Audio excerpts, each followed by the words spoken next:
Joining me is Denis Campbell. He is editor-in-chief of UK Progressive Magazine, also the host of the Worldview Show on YouTube at youtube.com/Worldview Show. Of course, Denis, we've been talking about gerrymandering districts in the U.S. for political gain for years. In the last week or two, we've been talking about the potential Republican plan of changing how electoral votes are counted here in the United States, also for political gain among Republicans. In the UK, the gerrymandering aspect seems to have, I don't know if I want to call it a cousin or a sibling or a relative, but the Tory party, which is closest to the American Republican Party, seems to have some similar ideas up their sleeve. They absolutely do, and in fact, they got their fingers caught in the cookie jar yesterday. David Cameron was handed a very, very nasty defeat when even his own coalition partners, the Liberal Democrats, didn't go along with him. Basically, what they were trying to do is that we will have a general election in 2015. The Parliament sits for a 5-year term unless there's a no-confidence vote and they leave government earlier. And the last election was in 2010. And what they were trying to do in the Tory or Conservative Party was that they were trying to redraw several of the districts well in advance of the election. For example, here in Wales, where I live, we would go from having 40 members of parliament down to 30. And Wales is considered a very strong hotbed of support of the Labour government, which would be the equivalent of the Democrats in the US Congress. So in essence, that would have had 10 less seats, and the majority of the new districts would have likely voted a bit more strongly for the Conservatives. And they not only did that in Wales, but they did that all across the country. And the estimation was it would result in 20 new seats for Conservatives, which just happens to be the amount they needed to have an overall outright majority based on the results in 2010. So here in the U.S., when these attempts are made, different states have different things going on. You've got secretaries of state, you have popular votes, you've got census results tied in, and then you've got state Supreme Courts and the Supreme Court and district courts. What is the kind of legal framework within which this happens in the UK? Well, it's not necessarily a legal framework, because the government will periodically, after a census, just as you've just had, we have a census every 10 years, they will redraw districts. But it's never been as blatantly political as it was this time around, nor did it have the opposition. It's usually they were trying to go, they have 650 members of the House of Commons, which is an extraordinarily large number considering our population is only 60 million people. So in essence, we have a 50% larger body than your United States Congress. However, with only 20% the population. With only 20%, well, yeah, 1/6 actually. So it's really, we probably do have too many seats, but it was a fairly naked power grab.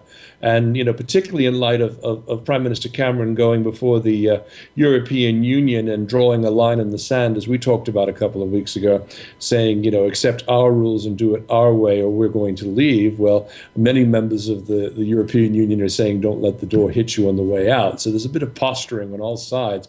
But at the end of the day, Cameron said that, after 2015, he would have a referendum, which he thought would put him in a much stronger position to then go after and demand more concessions from Europe. Now, all of that is placed sort of up in the air.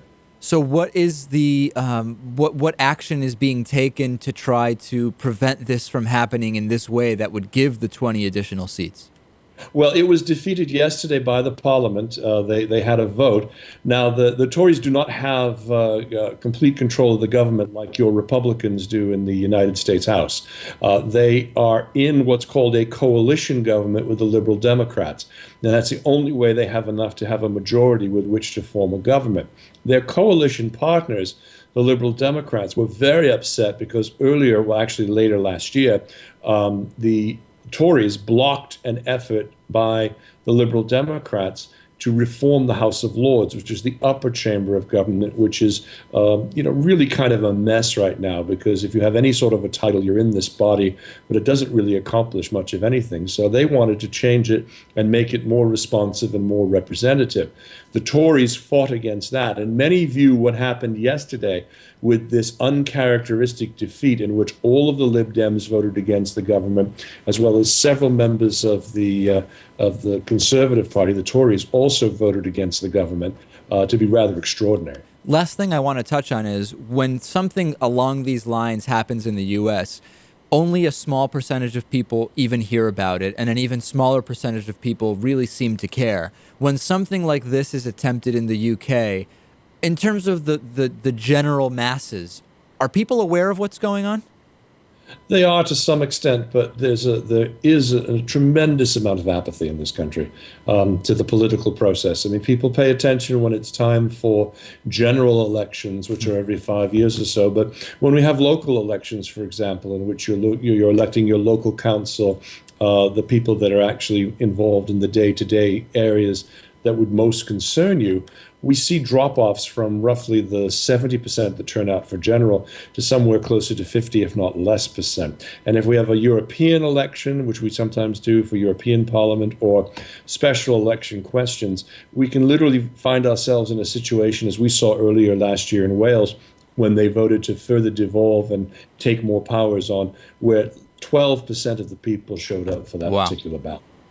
Denis Campbell, editor-in-chief of UK Progressive Magazine. Check out the YouTube show at youtube.com/Worldview Show. Subscribe for free. What's coming up on Worldview Show?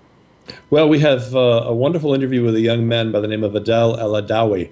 He is the editor of a blog called Egyptian Student Abroad, and he gives us a very good perspective of what's happening from the youth movement. And then another gentleman by the name of Whit Mason will be interviewed. I'll be interviewing him later this evening. That'll go up on Thursday. We're going to be talking about the way in which U.S. government looks at things as opposed to the way, say, the local Afghanis. He's been part of USAID and many organizations on the ground, and I heard him speak at a talk just earlier last week. Fortunately, while Abbas is not going to be able to join us, he could not get out of Egypt because of the current unrest there, but we still have a couple of great guests coming. Fantastic. So remember, subscribe free at youtube.com/Worldview Show, and we'll talk to you next week, Denis. Thanks. Looking forward to it. Have a good week.